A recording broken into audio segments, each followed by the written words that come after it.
विपिन मिश्रा जी, योगेश अशीजा जी और हमारे बहुत ही आदरणीय मनदीप शर्मा जी, उनको भी मेरा कोटि कोटि नमन प्रणाम वंदन, जिनकी मेहनत के सदके दिन रात की निश्चल भाव निस्वार्थ भावना से इस मंच को जिन्होंने पिछले 9-10 महीने चलाया है और अपनी सेवाएं दी हैं, उसके लिए मेरा उनको बहुत बहुत प्रणाम। और हमारे विष्णु रूपी जो मंच को जिन्होंने अपनी ज्ञान रूपी शेयरिंग से, नॉलेज से इस मंच को जोड़ के रखा, सहेज के रखा, संभाल के रखा, मेरा उनके भी चरणों में बहुत प्रणाम। और मेरा सबसे बड़ा प्रणाम उन सभी साथियों के लिए जो रोज अपना कीमती समय निकाल के मंच पे आते हैं, शोभा बढ़ाते हैं। सभी गुरुजन को, ज्ञानियों को, टेक्नोक्रेट्स को, बुद्धिजीवी लोगों को सुनने आते हैं, क्योंकि अगर आप ना होते तो फिर ये मंच की वो महिमा ना होती जो आज है। मंच ने रिकॉर्ड तोड़ काम किए हैं। सच में अगर ये कहें कि इसको greenish book of world record में लेकर जाया जाए, Limca book of world record में लेके जाया जाए, या इसकी उपस्थिति को इवन ट्रायर मेटा कॉर्पोरेशन की नॉलेज में इसको प्रोड्यूस किया जाए, इसकी गतिविधियों को, इसकी एक्टिविटीज को, इसके अनथक प्रयास को, इसकी निस्वार्थ भावनाओं को, तो जैसे आज सिस्टम तरह तरह के रिवॉर्ड दे रहा है, तरह तरह की डॉलर्स की इनकम दे रहा है अलग अलग एंगल से, उस तरीके से मुझे ऐसा लगता है कि सिस्टम को जो ये इतनी मेहनत से चल रहे कई महीनों से मंच, इसको भी उनको ओवरलुक नहीं करना चाहिए, इसकी तरफ भी ध्यान देना चाहिए। और इसकी भी एक ट्रायर ऑफिशियल चैनल 8, 9, 10 एक इंफॉर्मेशन जानी चाहिए कि जिस तरह से आज आप कम्युनिटी डेवलप करने की बात करते हैं, कम्युनिटी एक्सटेंड करने की बात करते हैं, कम्युनिटी बिल्टअप करने की बात करते हैं, तो इस मंच का भी बहुत बड़ा योगदान है, ना केवल कम्युनिटी को बिल्ड करने का, बल्कि 8-9 महीने कंपनी को, कम्युनिटी को समेट के रखने का, सहज तरीके से उनको सहेज के रखने का। अदरवाइज आज से 6-7 महीने हम पहले जाएंगे, अगस्त सितंबर की हम बात करें या जुलाई अगस्त की बात करें, तो बहुत ही निराशा का, हताशा का माहौल था, लोग बहुत उदास थे। एनीवे, मैं अपनी आज की बात कहना चाहूंगा। देखिए, आज कंपनी चारों तरफ से एक ही काम की आपको रिवार्ड दे रही है। मानो आपने एक आईडी को लॉक किया, आपको $6 मिल गए। आपने लेवल 2 की कम्युनिटी बेल्ट की आईडीज बिल्टअप की, तो आपको एक और रिवार्ड मिल गया। तीसरा रिवार्ड, जब उन्होंने काम शुरू किया, आपके डाउनलाइन ने काम शुरू किया, तो उनकी इनकम का आपको हिस्सा मिलना शुरू हो गया। और जैसे जैसे आपने कंपनी बढ़ाई, उसके अलग से कंपनी रिवार्ड दे रही है। और अगर आप बहुत ज्यादा कम्युनिटी बढ़ाते हो, तो आपको कंपनी रिवार्ड रूपी सैलरी दे रही है।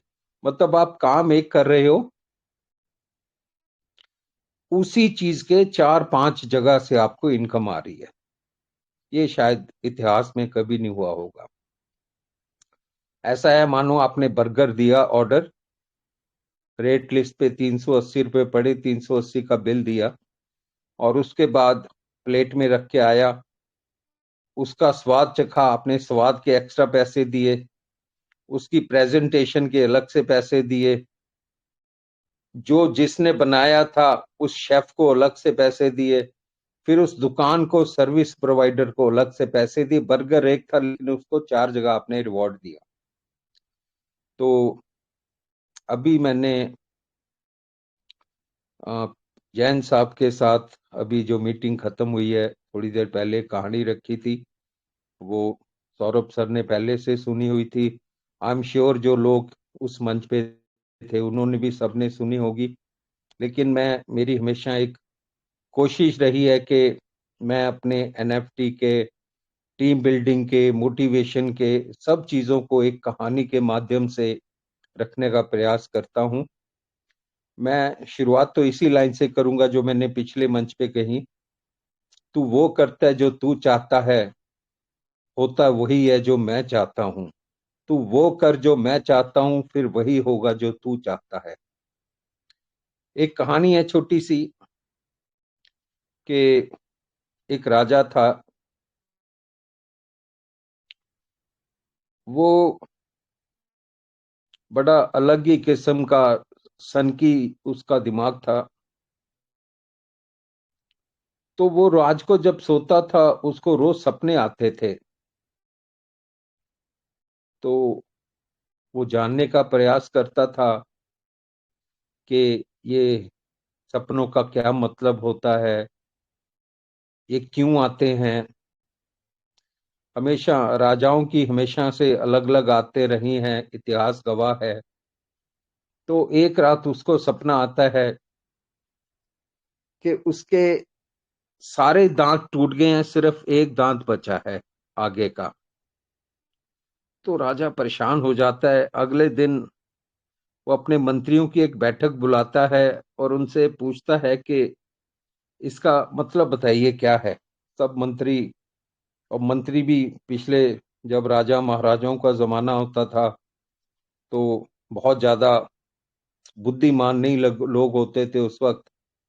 तो उसका उसके सिर पे, उसका उसके सिर पे बड़ी कम कहानियां मिलती हैं अच्छे मंत्रियों की। बीरबल जी हो गए, चाणक्य हो गए, बहुत कम मंत्री ऐसे हैं। विदुर हो गए महात्मा, सॉरी, महाभारत में। तो बहुत कम ऐसे मंत्री हैं जिनका आज तक हम गुणगान सुनते आए हैं। तो मंत्री कहते हम इसकी बुनियादी करा देते हैं महाराज, जो भी कोई इस का जवाब ढूंढ पाएगा उसको ढूंढ के लेके आते हैं। राजा कहता आप ढूंढ के लेके आओ, मैं उसको मुंह मांगा इनाम दूंगा। बुनियादी हो जाती है, अनाउंसमेंट हो जाती है, तो एक बहुत ही विद्वान सज्जन आते हैं। वो कहते हैं राजन मैं बताऊंगा इसका मतलब। बैठ जाते हैं, राजा अपना सपना विस्तार से बताता है। तो वो जो विद्वान आते हैं वो कहते हैं महाराज ये तो बहुत ही बढ़िया सपना है आपका कि आपके सारे परिवार के लोग मर जाएंगे लेकिन खाली आप जीवित रहेंगे और आप राज करेंगे। तो ये सुन के राजा बहुत क्रोधित हो जाता है और अपने सिपाहियों को बुला के बोलता है कि इस विद्वान को काल कोठरी में डाल दो और इसको लंबे समय का कारावास दे दो। तो मंत्री भी बड़े आश्चर्यचकित होते हैं कि इसने तो बेचारे ने आपके सपने का मतलब बताया, आप इसको कारावास में क्यों डाल रहे हो। तो मंत्रियों की सलाह पे वो उनको एक, जो एक कॉरिडोर का गलियारा होता है, गलियारे के कारावास में डाल देता है, जिससे उसके पास सिर्फ ये सुविधा रहती है कि वो आने जाने वालों की शक्ल देख सकता है, बाहर से बहल देख सकता है। तो महाराज अब भी परेशान है कि क्या किया जाए, मेरे सपने का तो हल नहीं मिला। वो दोबारा बुनियादी कराता है। एक बहुत ही साधारण सा दिखने वाला लड़का राजा के पास आता है कि महाराज मैं बताता हूं इसका क्या हल उत्तर है इसका? तो महाराज कहता, देख लो, अगर तुमने सही नहीं मुझे उत्तर दिया तो मैं तुम्हें जेल में डाल दूंगा। वो बालक था, 20-22 साल का। उसने कहा, कोई बात नहीं महाराज, आप मेरा उत्तर सुन लीजिए, उसके बाद जैसा आपको ठीक लगेगा आप कर देना। तो वो राजा को कहता है कि महाराज, आप बहुत भाग्यवान हैं, बहुत ही किस्मत वाले हैं। आप बहुत लंबी उम्र जिएंगे, सालों तक आप शासन करेंगे, आपके नाम की गरिमा दूर दूर तक फैलेगी, आपका नाम सुनहरी अक्षरों में लिखा जाएगा, लोग आपको सदियों तक याद करेंगे। इतने आप पराक्रमी राजा होंगे और इतना आपका शौर्य होगा, इतनी आपकी प्रसिद्धि होगी, आप बहुत स्वस्थ रहेंगे और बहुत अच्छी उम्र का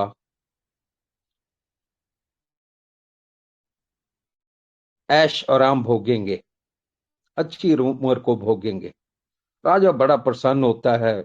राजा उसको, अपने मंत्रियों को हुक्म देता है कि इसको धन धनाढ्य से भरपूर कर दिया जाए, इसके लिए खजाने खोल दिए जाएं, इसको बहुत ज्यादा रकम इनाम में दी जाए और इसको इज्जत मान सम्मान के साथ इसके घर छोड़ के आए।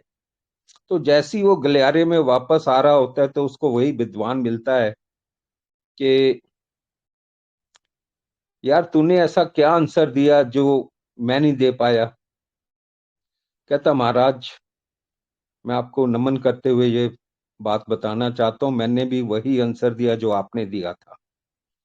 आपने ये कहा था कि आपके परिवार के सारे लोग मर जाएंगे, खाली आप जिंदा रहोगे।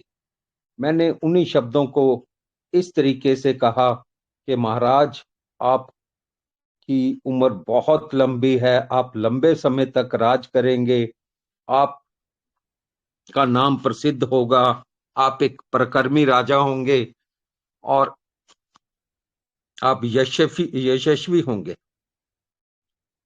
तो शब्द वही थे, लेकिन मेरे कहने का तरीका अलग था।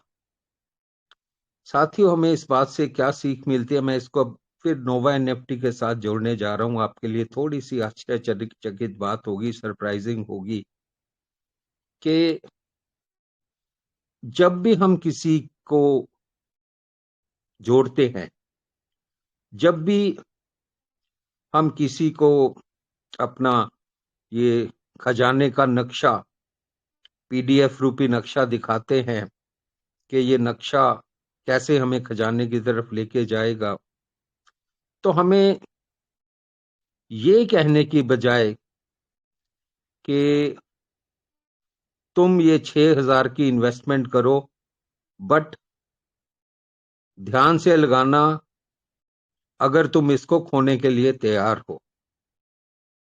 आज जो सिस्टम की प्रोसीडिंग्स हैं, सिस्टम की कन्विक्शन है, सिस्टम का जो व्हाइट पेपर है, सिस्टम की जो फ्यूचर प्रेडिक्शंस हैं, फ्यूचर प्लान्स हैं, वो चाहे ब्लॉकचेन का हो, एक्सचेंज का हो, आईपीओ का हो, स्पैक का हो, जितने भी प्लान्स हैं, आज हमारे जितने भी अनुभवी और गुरुजन इस चीज को लेके अपनी शेयरिंग रखते हैं, उस सबको अगर कलेक्टिवली हम इकट्ठा करके लेके चलें, तो आज मेरे को नहीं लगता कि एक भी हमारे आदरणीय रिस्पेक्टेड लीडर या हमारे गुरुजन या प्रीचर, स्पीकर, टीचर्स, किसी के दिमाग में जो जरा सी भी शंका होगी कि आने वाले समय में सिस्टम कोई भी ऐसा वैसा डिसीजन ले सकता है जिससे हमारी कम्युनिटी को थोड़ा सा भी कोई आहत हो। तो आज हम ये कहें कि देखो, ये हमारे खजाने का नक्शा है, मैं इस खजाने के मध्य में पहुंच चुका हूं, मैं इसमें 6 के 60,000, 6 के 70,000, 6 के 1 लाख, 6 के 2 लाख बना चुका हूं, और मैं चाहता हूं इस सफर में तुम भी मेरे साथ जुड़ो और तुम भी आगे 1 किलोमीटर, 2 किलोमीटर चलने के बाद तुम भी 6 के 60, 6 के 70, 6 के 6 लाख बनाओ। मैं चाहता हूं मेरा भाई भी तरक्की करे, जैसे मैंने तरक्की की है वैसे आप भी करो, ताकि आपके घर में भी देसी घी के दिए जले, घर होली के रंगों से रंग जाए और आपके घर में खुशियां आए। अगर हम इसको इस तरीके से, इस नजरिए से देखेंगे, ना कि इस नजरिए से देखें कि इसकी आईडी लगा के मुझे $6 मिल जाएंगे या मुझे ये फायदा हो जाएगा, बजाय इसके वो तो हो ही जाना है, बाय डिफॉल्ट हो ही जाना है। जैसे ही आप कोई भी आईडी लॉक करोगे, आपके वॉलेट में बाय डिफॉल्ट 6 आ जाने हैं। बट वो पता ही है, टूटी खोलेंगे तो पानी आएगा ही। लेकिन अगर हम ये सोचेंगे कि अगर इस खजाने के रास्ते में इस भाई को हमने साथ लिया तो इसके घर में खुशियां आएंगी, इसके घर में पैसा आएगा, इसके और इसके बच्चों के सपने सच होंगे, हम सब मिलके दिवाली, होली, लोहड़ी मनाएंगे, नया साल मनाएंगे, पार्टियां करेंगे, बच्चों की अच्छी एजुकेशन हो जाएगी, अच्छे कपड़े पहनेंगे, अच्छी गाड़ियों में घूमेंगे। इस भावना के साथ अगर हम अपनी नई कम्युनिटी को साथ लगाते हैं और उनका मनोबल बढ़ाते हैं, उनकी उंगली पकड़ के आगे चलते हैं और भगवान से ये प्रार्थना करते हैं कि भगवान मेरा कुछ हो ना हो, लेकिन ये जो भाई मेरे साथ जुड़ रहा है इसका घर जरूर खुशियों से भर जाए। इस भावना के साथ हम आगे बढ़ेंगे तो भगवान हमारा भी साथ देगा। Because charity makes you rich, ये कहावत सबने सुनी होगी। हम जितना लोगों का भला करते हैं, भगवान उससे 100 गुना, 1000 गुना, 10,000 गुना, लाख गुना वापस हमें देता है। क्योंकि जिंदगी हमें वापस नहीं देती, जिंदगी हमें लौटाती है। हम जो जिंदगी को देते हैं, जिंदगी हमें वही लौटाती है। इसी मंगल कामना के साथ सभी भाई बहनों के लिए प्रार्थना करता हूं भगवान से, आप सब लोग खुश रहें, सुखी रहें, स्वस्थ रहें, मस्त रहें, धनवान रहें।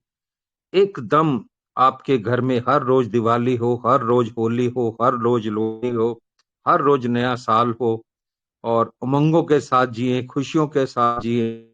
और आप सबको होली की बहुत सारी मुबारकें, बहुत सारा प्रेम, बहुत सारा स्नेह देते हुए मैं विराम देता हूं।